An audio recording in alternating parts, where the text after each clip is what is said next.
Good morning વિદ્યાર્થી મિત્રો, જય સ્વામિનારાયણ. તો આગળ આપણે પ્રકરણ 1 અને પ્રકરણ 10 એટલે કે રસાયણ વિજ્ઞાન અને ભૌતિક વિજ્ઞાનના એક ચેપ્ટરનો અભ્યાસ કર્યો. ત્યારબાદ હવે જીવ વિજ્ઞાનની અંદર બરાબર જે ત્રીજી નવનીત આપેલી છે જીવ વિજ્ઞાન, એની અંદર પ્રકરણ નંબર 1 એટલે કે પ્રકરણ નંબર 6 નો અભ્યાસ કરીએ. બરાબર, જૈવિક ક્રિયાઓ. જૈવિક ક્રિયાઓ કોને કહેવાય? બરાબર, તમે અગાઉના ધોરણની અંદર જૈવિક અજૈવિક ઘટકો વિશે અભ્યાસ કર્યો હશે. બરાબર, જૈવિક ક્રિયાઓ જે જોવા મળે છે તે આપણને સજીવોની અંદર જોવા મળે. તો પ્રશ્ન પહેલો એ થાય, આપણે એની પ્રસ્તાવના લઈએ એની અંદર કે સજીવ અને નિર્જીવ બરાબર કોને કહેવાય, સજીવ કોને કહેવાય અને નિર્જીવ કોને કહેવાય. તો આ તમે નીચેના ધોરણમાં અભ્યાસ કર્યો હશે. બરાબર, 8મા અને 9મા ધોરણની અંદર સજીવ કોને કહેવાય અને નિર્જીવ કોને કહેવાય એના વિશે તમે અભ્યાસ કર્યો હશે. આપણે જોઈએ પ્રસ્તાવની અંદર શું કહે, સજીવ અને નિર્જીવનો ભેદ નક્કી કરીએ.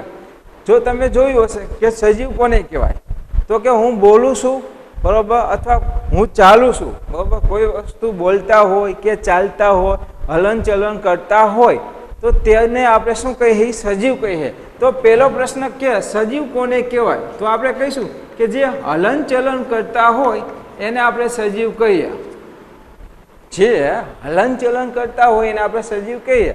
બરાબર, ટેબલ છે હલનચલન કરતું નથી તો એને નિર્જીવ કહેવાય. તો સજીવ એટલે કે હલનચલન કરતા હોય, નિર્જીવ એટલે એ હલનચલન કરતા હોઈએ નહીં. તો શું ઘણી વખત એવું થાય કે રાતે આપણે સૂતેલા હોય બરાબર, રાતના સમયમાં હું સૂતેલો હું એટલે કે હું હલનચલન કરતો નથી તો હું સજીવ કહેવાય.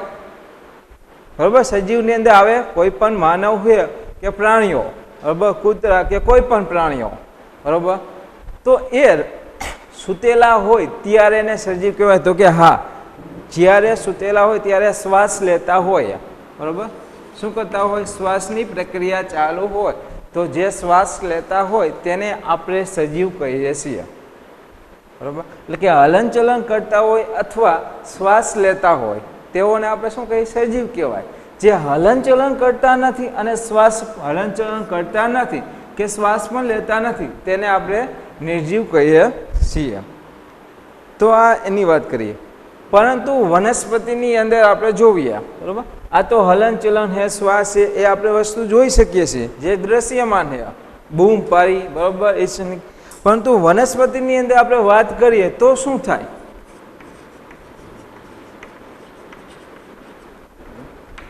આ તો જે હતું એ દ્રશ્ય હતું જેને આપણે જોઈ શકીએ કે હલનચલન કરે છે, બૂમ પાડે છે બરાબર, શ્વાસ લે છે કે શ્વાસ બહાર કાઢે છે, જે દ્રશ્યમાન છે એના આધારે આપણે કહી શકીએ કે એ સજીવ છે કે નથી. બરાબર, જો આ ક્રિયા કરે દ્રશ્ય તો એને સજીવ કહેવાય અને જો એ હલનચલન કે શ્વાસ ના લે તો એને. પરંતુ ઘણી વનસ્પતિ એવી હોય જે એક સ્થળે સ્થિર હોય. આપણે જોઈએ ઝાડ કે કોઈ પણ વનસ્પતિ હોય એ સ્થિર હોય, એ હલનચલન કરતું નથી અને શ્વાસ લેતો હોય બરાબર, તો એ આપણને ખબર ના પડે. એની શ્વાસ લેવાની જે પ્રક્રિયા છે જે આપણે પ્રકાશ સંશ્લેષણ કહી તો એ કેવી રીતે બરાબર, તો એ દ્રશ્યમાન નથી એટલે આપણે એને જોઈ શકતા નથી. તો વનસ્પતિની અંદર આપણે કઈ રીતે ખબર પડે, તો કે સમયની સાથે એનો વૃદ્ધિ અને વિકાસ થાય. સમયની સાથે એનું શું થાય, વૃદ્ધિ અને વિકાસ વનસ્પતિમાં બરાબર. સમયની સાથે એનું શું થાય, વૃદ્ધિ અને વિકાસ થાય. જે વનસ્પતિ હોય ધીમે ધીમે મોટો થાય સમયની સાથે, એક સાથે આપણે એને જોઈ શકીએ નહીં. તો સમયની સાથે એનો વૃદ્ધિ અને વિકાસ થાય એટલે કે એ શ્વાસની પ્રક્રિયા કરતા હોય તો આપણે કહી શકીએ કે વનસ્પતિ એક શું છે, સજીવ છે. વનસ્પતિ એ શું છે, સજીવ છે બરાબર. તો આ રીતે આપણે ખબર પડશે કે સજીવ શું છે એના આધારે બરાબર. આગળ વાત કરીએ તો સમયની સાથે બરાબર, તો આપણે સજીવની વ્યાખ્યા આપવી હોય તો શું આપી શકીએ. માનો કે સજીવની વ્યાખ્યા આપવી હોય તો એ શેના આધારે આપી શકીએ કે એ કેવું કાર્ય કરે છે, હલનચલનનું કાર્ય કરે છે, શ્વાસ લેવાનું કાર્ય કરે છે, એના કાર્યના આધારે બરાબર. એના લક્ષણ કેવા છે, વનસ્પતિની અંદર લક્ષણો જોવા મળે કે એનો વૃદ્ધિ અને વિકાસ થાય છે બરાબર. એના પુરાવાના આધારે બરાબર, પુરાવાઓના આધારે આપને ખબર પડે કે કોઈ પણ વસ્તુ સજીવ છે કે નિર્જીવ, બરોબર. જો આવી ક્રિયાઓ કરે તો સજીવ કહેવાય, બાકી એને શું કહેવાય? નિર્જીવ. એની આપને ખબર પડે. ઘણી વખત પ્રશ્ન એ થાય વાયરસ, અત્યારે વાયરસનો સમય છે, કોરોના વાયરસ. તો વાયરસ એક એવી વસ્તુ છે અપવાદમાં, જો આપણે લઈએ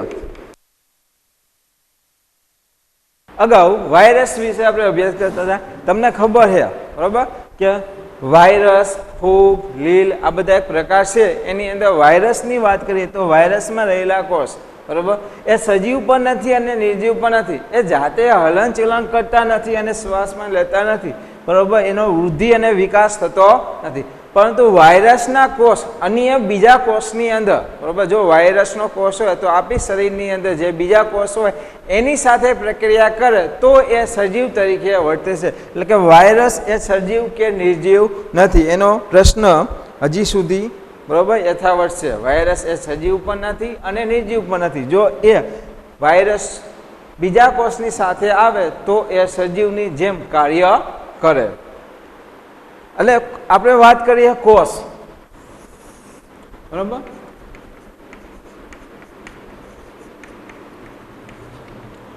શેની વાત કરી? કોષ, બરોબર. કોષ એ શું છે તો તમે ધોરણ 9 ની અંદર ભણી ગયા હશે, બરોબર. ધોરણ 9 ની અંદર આવતું સજીવના પાયાનો એકમ એ શું હોય? કોષ. કોઈ પણ સજીવ હોય, બરોબર, આપણે કોની વાત કરી? સજીવ. કોઈ પણ સજીવ હોય એનો પાયાનો એકમ કોષ છે. એ કોષના બનેલા હોય. શેના બનેલા હોય? કોષના બનેલા હોય, બરોબર.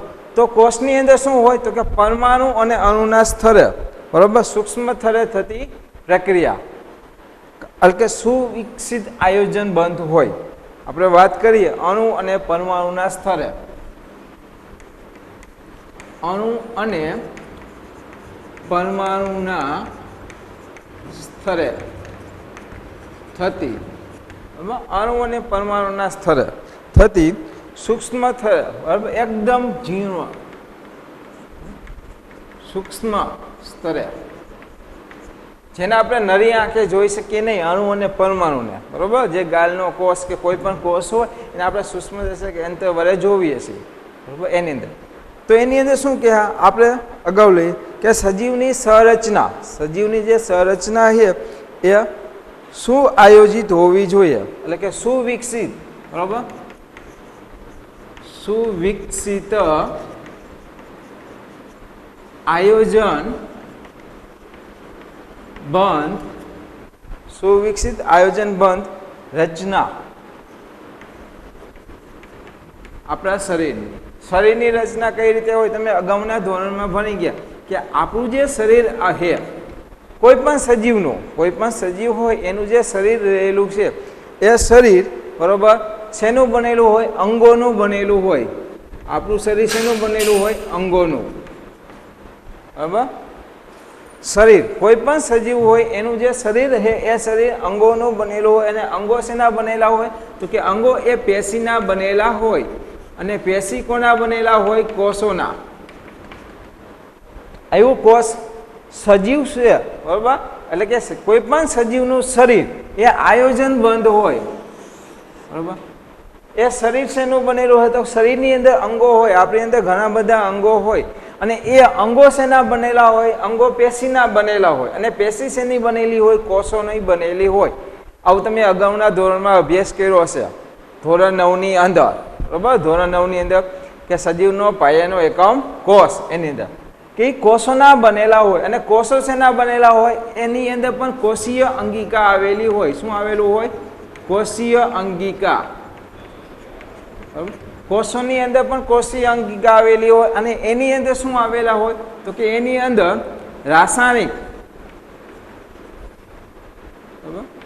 રાસાયણિક દ્રવ્યો આવેલા હોય, એટલે કે વિશિષ્ટ પદાર્થો આવેલા હોય એની અંદર, કોષીય અંગિકાની અંદર, બરોબર. શું શું આવેલા હોય એ તમે ધોરણ 9 ની અંદર અભ્યાસ કર્યો છે કે કોષીય અંગિકાઓ એની અંદર ઘણા બધા અંગો, એટલે કે ઘણા બધા રાસાયણિક દ્રવ્યો આવેલા હોય, વિશિષ્ટ પદાર્થો આવેલા હોય. અને એ વિશિષ્ટ પદાર્થો શેના બનેલા હોય તો એ વિશિષ્ટ પદાર્થો અણુ અને પરમાણુના બનેલા હોય. કોના બનેલા હોય? અણુ અને પરમાણુ. એટલે કે પાયાના સ્તરે, શરીરનું જે સુવિકસિત આયોજનબંધ જે રચના ધરાવે છે એ શરીરની અંદર નીચે અણુ અને પરમાણુ બરોબર આવેલા હોય, એકદમ સૂક્ષ્મ, એટલે કે કોષની અંદર શું આવેલું હોય કોષોની અંદર, તો કે અણુના પરમાણુના સ્તરે ખૂબ નાના સ્તરે બરોબર એની હોય. તો આ અણુ અને પરમાણુ જે આણ્વીય ગતિ હોય એની જે ગતિ એટલે એનું જે હલનચલન હોય બરોબર એ સતત થવું જોઈએ. આપણા શરીરની અંદર જે કોષો છે અને એ કોષોની અંદર જે અણુ અને પરમાણુ આવેલા હોય બરોબર એનું જો આયોજન એટલે કે સુવિકસિત કરવા હોય તો એનું સતત હલનચલન થવું જોઈએ, એટલે કે એની આણ્વીય ગતિ થવી જોઈએ. સતત એનું શું થવું જોઈએ? આણ્વીય ગતિ થવી જોઈએ, સતત ગતિ કરતા જોઈએ. અને જો એ ગતિ ના કરે એટલે કે એનું કાર્ય ના થાય બરાબર, અને એ અણુ અને પરમાણુનું કાર્ય ના થાય અને એ જો તૂટી જાય, એનો જો બંધ તૂટે તો શું થાય? અને જો તે તૂટશે બરાબર તો શું થાય? કોષોની અંદર એટલે કે અણુ અને પરમાણુ કોઈ પણ પ્રકારની ખામી આવે, જેમ કે વાયરસ છે તો એ વાયરસના કોષો અન્ય અંદર આવે તો શું થાય? એની ખામી આવે બરાબર. જો એ અણુ અને પરમાણુ એટલે કે કોષોના બંધ તૂટશે બરાબર તો એનું રક્ષણ સાથે સમારકામ થવું જોઈએ બરાબર. એ કોષોનું રક્ષણ સાથે સમારકામ થવું જોઈએ. કોઈ પણ સજીવ હોય એના શરીરની અંદર જે કોષો હોય એ કોષો બદલાતા રહેવા જોઈએ બરાબર. કોષો બદલાય એ સતત આજીવન ન રહે, એનું સમય હોય બરાબર. નવા કોષો બને, વળી જૂના કોષોનો નાશ થાય, નવા કોષ, એટલે કે એનું રક્ષણ થવું જોઈએ એ કોષોનું, અને એનું સમારકામ થવું જોઈએ. શું થવું જોઈએ? એનું રક્ષણ થવું જોઈએ કોષોનું. જો એનું રક્ષણ ન થાય તો બહારના જે બીજા કોષો આવે વાયરસ રૂપે તો એ શું થાય? શરીરનું આયોજન બંધ જે સંરચના હોય એ તૂટી જાય અને બીમાર પડે બરાબર, અને અંતે એનું નાશ થાય એ સજીવનું, એટલે કે એ જે શરીર હોય એ શરીરનો નાશ થાય. તો એટલા માટે આગળ જે શું કે અણુ અને પરમાણુ, આ જે અણુ અને પરમાણુ આપેલા છે, અણુ અને પરમાણુ બરાબર, તે અણુ અને પરમાણુની કાર્યશીલતા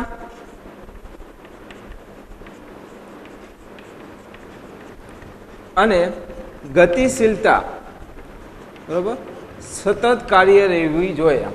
એની કાર્યશીલતા અને ગતિશીલતા એ સતત યથાવત રહેવી જોઈએ, જેથી કરીને જે આપણું શરીર છે એ ટકી શકે. એની અંદર રહેલા કોષ અણુ અને પરમાણુ બરાબર એની કાર્યશીલતા અને ગતિશીલતા, જેના કારણે કોષ ટકી રહે એટલે આપણું શરીર બની રહે સુવિકસિત આયોજન. આગળ બરાબર આપણે જૈવિક ક્રિયાઓ બરાબર, જૈવિક ક્રિયાઓની અંદર પ્રસ્તાવનાનો અભ્યાસ કર્યો કે સજીવ કોને કહેવાય, નિર્જીવ કોને કહેવાય, જે હલનચલન કરતા હોય બરાબર, જે દ્રશ્ય પ્રકાશ હોય, જે શ્વાસ લેવાની પ્રક્રિયા કરતા હોય એ બધાને સજીવ કહેવાય. વનસ્પતિની અંદર તો કે સમયની સાથે બરાબર વૃદ્ધિ અને વિકાસ કરતો હોય એ કહેવાય. ત્યાર પછી વાત કરી વાયરસ, તો એ સજીવોને નિર્જીવમાં પણ ન આવે બરાબર. ત્યાર પછી વાત કરી એની અંદર રહેલા કોષ, કોષનું આયોજન કેવું હોવું જોઈએ, કારણ કે કોઈ પણ સજીવ હોય એ સજીવનો પાયાનો એકમ શું છે? કોષ. સજીવનો પાયાનો એકમ કોષ છે બરાબર. તો એ કોષની અંદર આપણે વાત કરીએ બરાબર કે શરીરનું જે બંધારણ હોય એ સુવિકસિત અને આયોજનબંધ હોવું જોઈએ. એની અંદર શું હોય?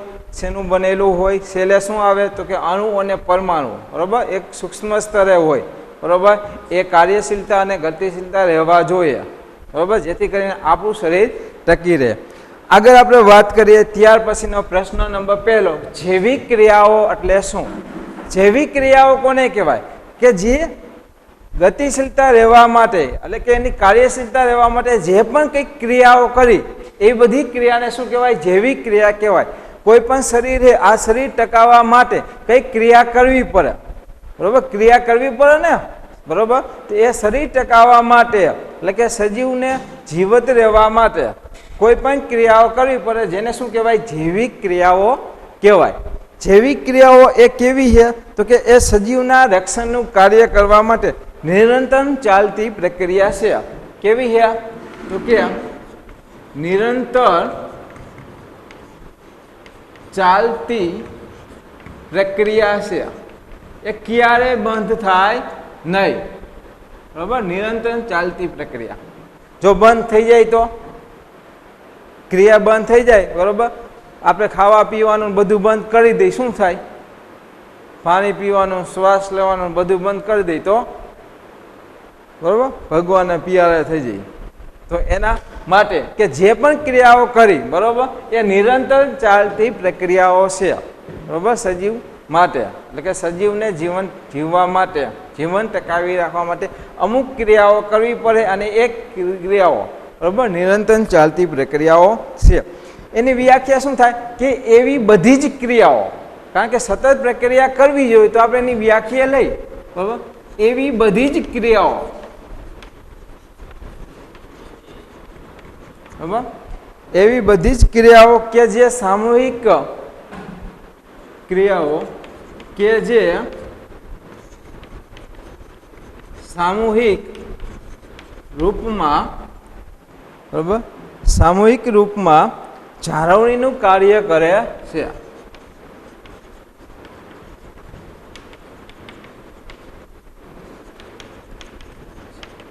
તો તેવી ક્રિયાને જૈવિક ક્રિયાઓ કહે છે. શું કહે છે? જૈવિક ક્રિયાઓ.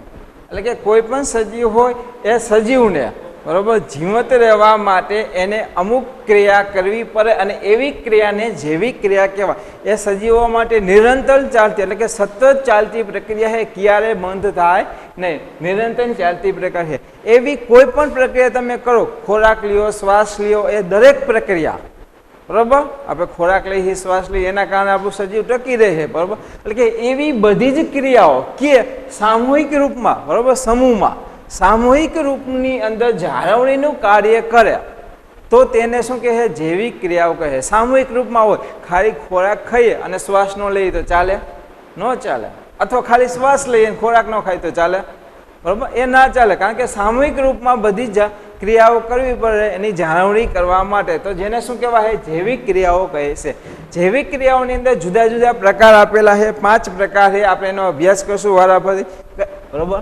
જૈવિક ક્રિયાઓ જે છે એના 5 પ્રકાર છે. એની અંદર પહેલો પ્રકાર પોષણ એટલે શું, બરાબર, પહેલો પ્રકાર આપેલો છે કે પોષણ એટલે શું, બરાબર. એના 5 પ્રકાર કયા છે? તો કે પોષણ, શ્વસન, પ્રસરણ, વહન અને ઉત્સર્જન, બરાબર. આજે 5 ટોપિકનો આપણે અભ્યાસ કરીએ એટલે ચેપ્ટર થાય પૂરું, બરાબર. આ ચેપ્ટરની અંદર જૈવિક ક્રિયાઓ એ પહેલો ટોપિક છે. આ પ્રશ્ન મોસ્ટ આઈએમપી છે, 4 માર્ક્સમાં પરીક્ષામાં પૂછાય, બરાબર. આજે પ્રશ્ન છે મોસ્ટ આઈએમપી છે, 4 માર્ક્સમાં પરીક્ષામાં પૂછાય. તો એની અંદર જૈવિક ક્રિયાઓની અંદર એના જે 5 પ્રકાર છે એ 5 પ્રકારનો આપણે અભ્યાસ કરવાનો છે. પહેલા આપણે અત્યારે ટૂંકમાં અભ્યાસ કરીએ. પહેલો પ્રકાર શું છે? પોષણ, બરાબર. પોષણ એટલે શું? પોષણ કોને કહેવાય? તો આપને ખબર છે કે શરીરમાં રહેલા, શરીર શેનું બનેલું હોય? તો કે શરીર આપણા અંગો, પેશી અને કોષોનું બનેલું છે.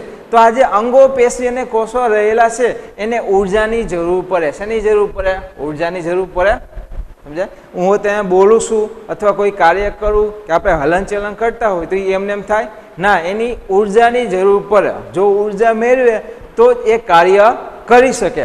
એટલે કે કોઈ પણ શરીર હોય, બરોબર, એ શરીરની અંદર પેશીનું રક્ષણ અને જાળવણી થતી રહેવી જોઈએ. શરીરમાં, બરાબર, રહેલ પેશી અથવા કોષો અથવા કોઈ અંગો, કોઈ પણ વસ્તુ લખી શકો, બરાબર. એ પેશીનું રક્ષણ, બરાબર, પેશીનું રક્ષણ અને જાળવણી થતી રહેવી જોઈએ, બરાબર. શરીરમાં રહેલી પેશી, પેશીઓ કયો, કોષ કયો કે અંગ, કોઈ પણ એકાદો અંગ લઈએ, કારણ કે શરીર શેનું બનેલું છે? અંગોનું. અંગો શેના બનેલા છે? પેશીના, બરાબર. એ પેશીનું જાળવણી કરવા માટે, બરાબર, એની અંદર સતત પ્રક્રિયા કરવી પડે. તો એના માટે આપણે શેની જરૂર પડે? તો એના માટે આપણે ઉર્જાની જરૂર પડે. શેની જરૂર પડે? ઉર્જાની, બરાબર. શરીરની અંદર આપણે શેની જરૂર પડે? ઉર્જા. ઉર્જા એટલે કે કોઈ પણ વસ્તુ આપણે ઉર્જા મેળવીએ તો જ એ બધી ક્રિયાઓ થાય, એટલે કે ઉર્જાની જરૂર પડે. તો એ ઉર્જા આપણે ક્યાંથી મેળવીએ? કારણ કે જે ક્રિયાઓ કરીએ, હું અહીંયા હલનચલન કરું, બોલું, એ કોઈ પણ પ્રક્રિયા કરું તો એની અંદર પેશીનું, આપણા અંદર રહેલા કોષોનું રક્ષણ થવું જોઈએ. તો એની જાળવણી, બરાબર, ઉર્જાની જરૂર પડે. આ ઉર્જા આપણે ક્યાંથી મળે? આપણા શરીરની અંદર ઉર્જા હોય તો જ કાર્ય થાય. તો ઉર્જા આપણે બાહ્ય સ્ત્રોતમાંથી, બહારના કોઈ પણ સ્ત્રોતમાંથી, બરાબર, બાહ્ય સ્ત્રોતમાંથી, બરાબર, સ્ત્રોતમાંથી ઉર્જા આપને પ્રાપ્ત થાય. બહારના જે સ્ત્રોત છે એનાથી દ્વારા આપણે ઉર્જા પ્રાપ્ત થાય કે બાહ્ય સ્ત્રોતના દ્વારા આપણે ઉર્જા, જેને આપણે શું કહીએ ખોરાક, બરાબર. આ જે બાહ્ય સ્ત્રોત આપણે ઉત્પન્ન કરે જેને આપણે ખોરાક અથવા, બરાબર, ખોરાક અથવા એને શું કહીએ આહાર કહીએ છીએ. બરાબર, બહારનો કોઈ પણ સ્ત્રોત લઈએ આપણે, બરાબર, જે પ્રાપ્ત કરવા માટે જેને આપણે શું કહીએ ખોરાક, બરાબર, કોઈ વનસ્પતિ અથવા જે પણ વસ્તુ મેળવતા હોય એ બહારના સ્ત્રોતનો આપણે શું કહીએ ખોરાક અથવા આહાર કહીએ છીએ. બરાબર, આની સ્થળાંતરની પ્રક્રિયા થવી જોઈએ. એટલે કે બહારમાં કોઈ પણ વસ્તુ આપણે ખોરાક લઈએ, બરાબર, આહાર મેળવી એ આપણા શરીરની અંદર દાખલ થાય અને ઉર્જા પ્રાપ્ત થાય. બરાબર, અને ઉર્જા મેળવવાની આ પ્રક્રિયાને શું કહીએ પોષણ કહીએ છીએ. બરાબર, જો ઉર્જા આપણે પ્રાપ્ત કરીએ તો ઉર્જા મેળવવાની પ્રક્રિયાને શું કહીએ પોષણ કહીએ છે. અને એનું વૃદ્ધિ અને વિકાસ થવા માટે શોની જરૂર પડે, બરાબર, એની વૃદ્ધિ અને વિકાસ, બરાબર, એ શરીરનું, આપણું જે શરીર છે અથવા કોઈ પણનું શરીર, કોઈ પણ પ્રાણીનું, એ શરીરનું વૃદ્ધિ અને વિકાસ થવા માટે કાચી સામગ્રી જરૂર પડે. કોઈ કાચી સામગ્રી હોય, આપણે પાક ઉત્પન્ન કરી ઘઉં ચોખા, બરાબર, એવી કાચી સામગ્રીની જરૂર પડે. બરાબર, તો એ જે કાચી સામગ્રી આપેલી છે, બરાબર, એ કાચી સામગ્રી, અને એ કાચી સામગ્રીમાંથી શું પ્રાપ્ત થાય તો કે કાર્બનિક, બરાબર, કાર્બનિક સંયોજનનો પદાર્થ, કાર્બનિક સંયોજનો એટલે કે કાર્બોદિત પદાર્થો પ્રાપ્ત થાય. શું થાય કાર્બોદિત પદાર્થો, અને જેના કારણે આપણે ખોરાક મેળવીએ. આની અંદરથી આપણે શું પ્રાપ્ત થાય કાર્બોદિત પદાર્થ. બરાબર, તો એની અંદર, બરાબર, બધામાં સરખા કાર્બોદિત પદાર્થ ન હોય. ઘઉંની અંદર લઈએ, ચોખા, બરાબર, અલગ અલગ આપણે ખાદ્ય પદાર્થો મેળવીએ. એટલે કે અલગ અલગ બાહ્ય સ્ત્રોત લઈએ, બહારથી જે આપણે લઈએ છીએ, બરાબર, એટલે કે ખોરાક એક સરખો ન હોય. એ જે આપણે લઈએ છીએ એની અંદર શું પદાર્થ થાય કાચી સામગ્રીમાંથી કાર્બનિક સંયોજન એટલે કે કાર્બોદિત પદાર્થો પ્રાપ્ત થાય. અને આ કાર્બોદિત પદાર્થની અંદર એક સરખું હોતું નથી. એની જટિલતાના કારણે, બરાબર, અલગ અલગ હોય. કોઈમાં કાર્બોદિત પદાર્થ વધારે હોય, કોઈમાં ઓછા હોય. તો એના જટિલતાના કારણે તાના આધારે, બરાબર, શું થાય તો કે ભિન્ન ભિન્ન જુદા જુદા, બરાબર, ભિન્ન ભિન્ન સજીવોની અંદર જુદી જુદી પ્રક્રિયાઓ જોવા મળે. જુદા જુદા સજીવોમાં જુદી જુદી પ્રક્રિયા જોવા મળે. બરાબર, આપણે વનસ્પતિની અંદર ઘઉં ચોખા લઈએ કે કોઈ માંસ ખાઈએ, બરાબર, તો બધાની અંદર કાર્બોદિત પદાર્થ સરખા હોતા નથી. જુદા જુદા કાર્બોદિત પદાર્થો જોવા મળે, જેના કારણે એની અંદર જટિલતાના આધારે એમાં ભિન્ન એટલે કે જુદા જુદા પ્રકારની, બરાબર, પોષણની પદ્ધતિઓ જોવા મળે. જુદા જુદા પ્રકારે પોષણની પદ્ધતિ જોવા મળે. તો એ પોષણની અંદર, બરાબર, પોષણ જે છે એની અંદર આપણે અભ્યાસ કરશું.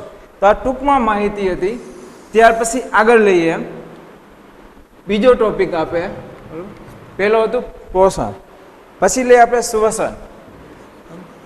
શ્વસન એટલે શું, બરાબર, પહેલો પ્રકાર શું હતો જૈવિક ક્રિયાનો રોશન, બરાબર, એટલે કે જે ખોરાક લઈએ છે, બરાબર, એ બાહ્ય શરીરમાં બાહ્ય સ્ત્રોતમાંથી કોઈ પણ વસ્તુ શરીરની અંદર દાખલ કરી એ જે સ્થળાંતર થાય એ સ્થળાંતર થવાની ક્રિયાને શું કહે છે પોષણ કહે છે.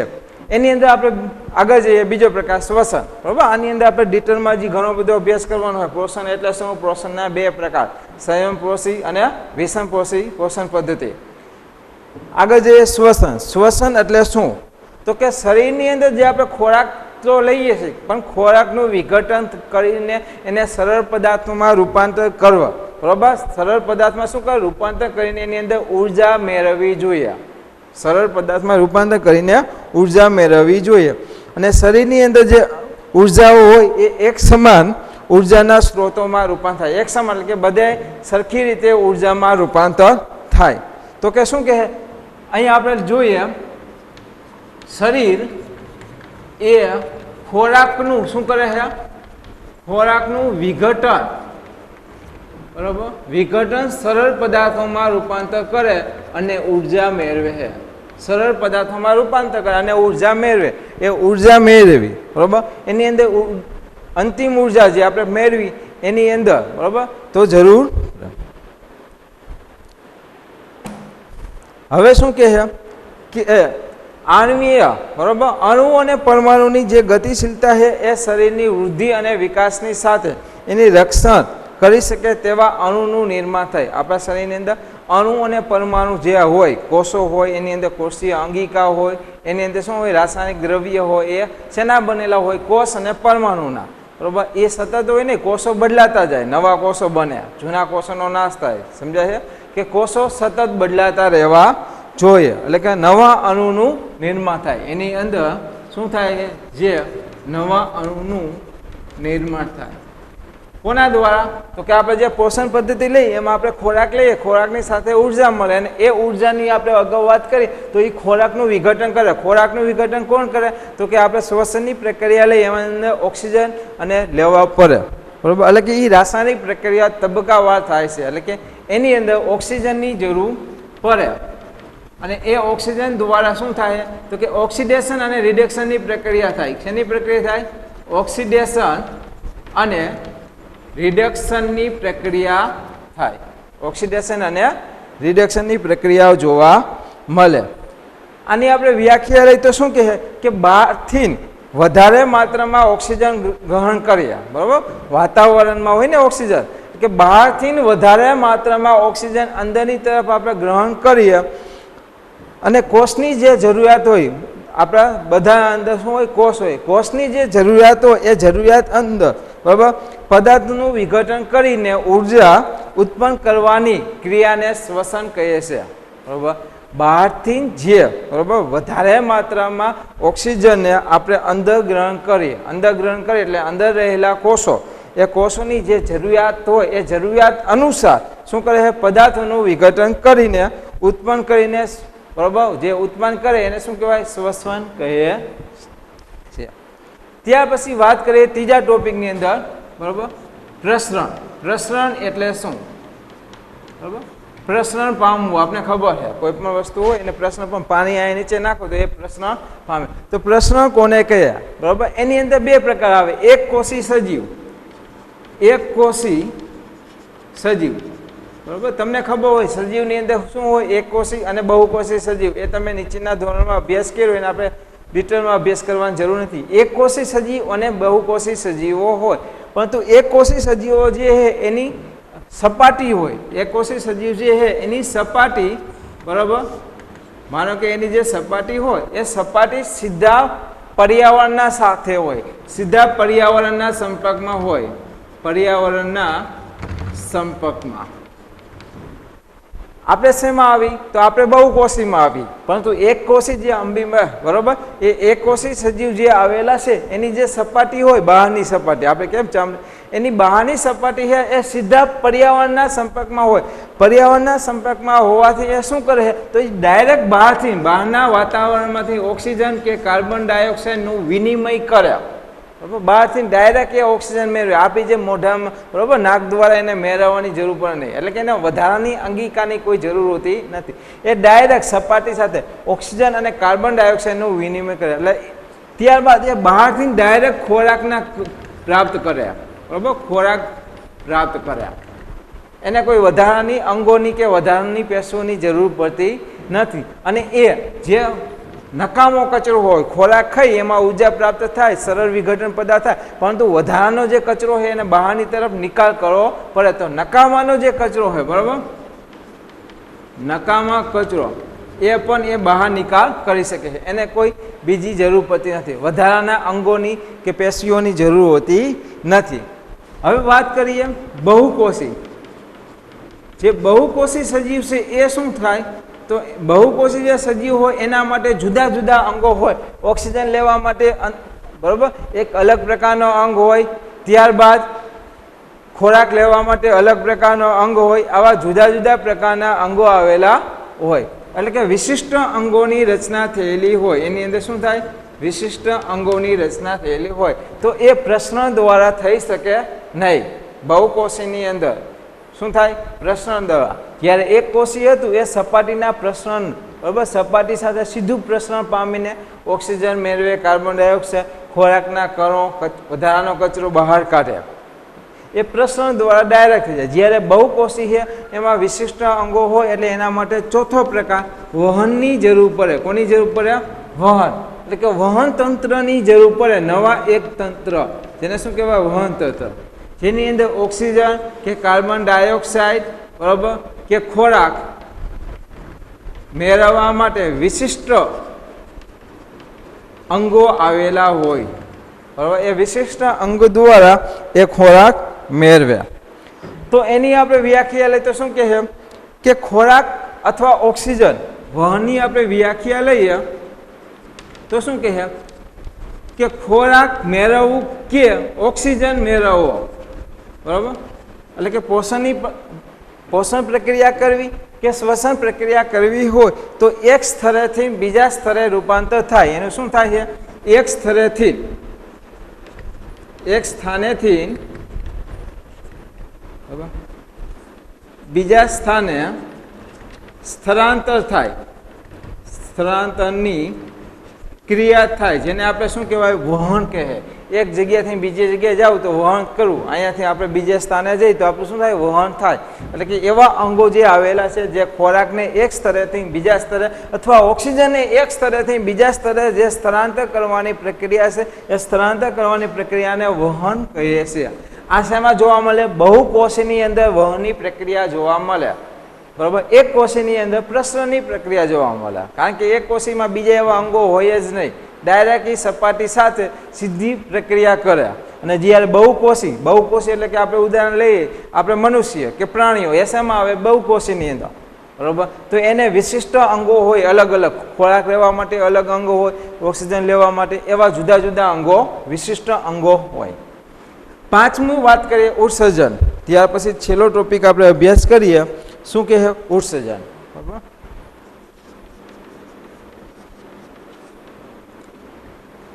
તો ઉત્સર્જન કોને કહેવાય? બરાબર, કે ઉર્જા આપણે મેળવી લીધી, ખોરાક મેળવી લીધો, એટલે કે પોષણની પ્રક્રિયા કરી, શ્વસનની પ્રક્રિયા કરી, એને વહન થયું. હવે વહન થયા પછી શું થાય કે ઓક્સિજન, કાર્બન ડાયોક્સાઇડ બરાબર બંનેની પ્રક્રિયા થાય, અણુનો ઉપયોગ થાય. એટલે કે નવા અણુ, પરમાણુ બને અને કોષો બને. એના ઉપયોગની સાથે ઘણા એવા હાનિકારક અથવા બિન ઉપયોગી નકામા કચરા બને. હાનિકારક અથવા બિન ઉપયોગી, જે બિન ઉપયોગી નકામા કચરા બને. બરાબર, બિન ઉપયોગી જે જરૂરી છે, ઉપયોગી છે એ તો આપણે ખબર છે. બરાબર, કે કોષ હોય, જે જરૂરી દ્રવ્ય છે, લોહી, એ બધે ભરી જાય. પરંતુ નકામા અને બિન ઉપયોગી, જે બિન ઉપયોગી નકામા હાનિકારક, બિન ઉપયોગી નકામા હાનિકારક જે દ્રવ્યો બને છે, બરાબર, એ દ્રવ્યોને બહાર કાઢવા જોઈએ. તો તેવા નકામા દ્રવ્યોને ઉત્સર્જન દ્રવ્યો કહેવાય. એને શું કહેવાય? જે નકામા દ્રવ્ય છે ને ઉત્સર્ગ દ્રવ્યો કહે છે. બરાબર, તેવા તત્વોને. બરાબર, તેની વ્યાખ્યા શું થાય આની આપણે જોઈએ કે ઉર્જા મેળવવાની રાસાયણિક પ્રક્રિયામાંથી આપણે ઓક્સિજન અને કાર્બન અણુનો ઉપયોગ થતો હોય. શેનો ઉપયોગ થાય? ઓક્સિજન અને કોઈ કાર્બન, બરાબર, કાર્બન પદાર્થ એટલે કે કાર્બોદિત સંયોજન, જેના દ્વારા આપણે ખોરાક કહીએ, એની અંદર અણુનો ઉપયોગ થતો હોય ત્યારે નિપજની સાથે, બરાબર, જે વધારાનું નિપજ ઉત્પન્ન થાય એની સાથે બિન ઉપયોગી નકામા હાનિકારક તત્વો ઉત્પન્ન થાય જેને ઉત્સર્જક દ્રવ્યો કહે, જેનો નિકાલ કરવો જોઈએ. તો આ મોસ્ટ આઈએમપી પ્રશ્ન હતો. બરાબર, મોસ્ટ આઈએમપી 4 માર્ક્સનો પ્રશ્ન છે. જૈવિક ક્રિયાઓ એટલે શું? બરાબર, એની અંદર એના પ્રકાર 5 પ્રકાર: પોષણ, શ્વસન, પ્રસરણ, વહન અને ઉત્સર્જન. બરાબર, આ પ્રશ્ન પાકો કરી લેજો. નવનીતની અંદર આપેલો છે. બરાબર, અથવા જોઈ લેજો. મોસ્ટ આઈએમપી પ્રશ્ન છે. અહીંયા સુધી રાખશું.